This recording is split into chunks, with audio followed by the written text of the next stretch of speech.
না না না, ভালো হওয়া যাবে না বান্ধবী।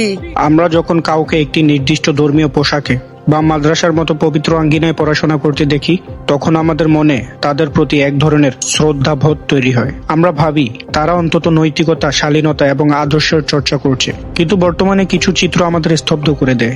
ধর্মীয় পোশাক পরে, শালীনতার প্রতীক বুকে ধারণ করে যখন কাউকে সামাজিক যোগাযোগ মাধ্যমে সস্তা জনপ্রিয়তা বা লাইক ভিউয়ের আশায় অশালীন আচরণ করতে দেখা যায়, তখন বুকটা কেঁপে ওঠে। এই দৃশ্যগুলো শুধু পোশাকের মর্যাদা নষ্ট করছে না, বরং এটি ইসলামের পবিত্রতা নষ্ট করছে।